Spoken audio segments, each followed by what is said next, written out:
Well, welcome back, everybody. Thank you for tuning in. I'm working on my 2006 Acura TSX today. It's one of my driving school cars.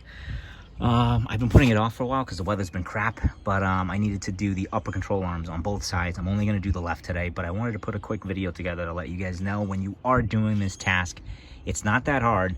It is tedious, okay? So I don't think there's any other way to get out the upper control arm besides dropping that strut out, because there's no way you can get access to these long bolts and kind of pull them out, okay? So drop the strut, easiest thing to do.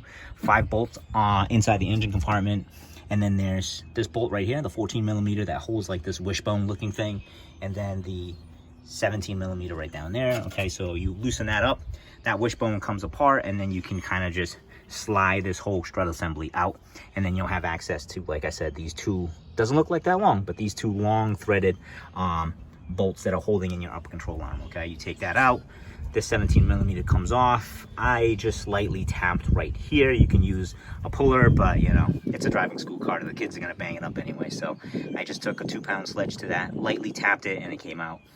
But nonetheless, the point of the video is to tell you guys that yes, any time that you're working with bushings, and I've been doing it for the last 11 years, owning this driving school, you got to do it under load. Okay, so I didn't take the measurement, but I remember from working on my Audis, 15.5 to maybe 15.75 from the center of the axle all the way up to the wheel arch. Just take a tape measure, measure it just like that. I have a little jack right underneath the ball joint of the lower control arm. Please, please, please don't jack up the rotor right here, because you know why? It'll spin and then it'll fall down. It's just a big mess. All right, don't do that. Lower control arm, get that ball joint up, and then like I said, you'll get the desired height that you need.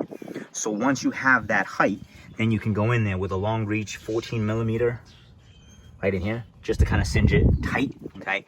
I'm sure there's a torque spec to it, but you know, I've had this car for years and I've never torqued it for the upper control arms. And I'm using, I don't recall where I got this from. I think it's AutoZone, but it is a lifetime warranty. So that's one of the things that I like about it. Yes, it's crap. It's not the best, but price point, it is dirt cheap in comparison to an OEM upper control arm. An OEM upper control arm, I think, at the Acura dealership, you're looking at $300 some probably.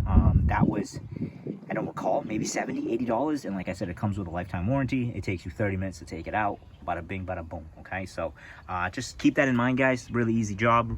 Just make sure that it is under load when you're tightening it up. Okay, so I'm just gonna finish up and I'm gonna head out for the day, guys, because like I said, I really wanted to do the other side, but I'm just gonna finish one and then call it a day. All right, so just make sure you have these tighten up at the end of the day before you kind of call it a job well done. All right, because I've also done that before where I forgot a little bolt here and there. You know, you don't want to create more clunk. All right, good luck, guys. Let me know if you have any questions.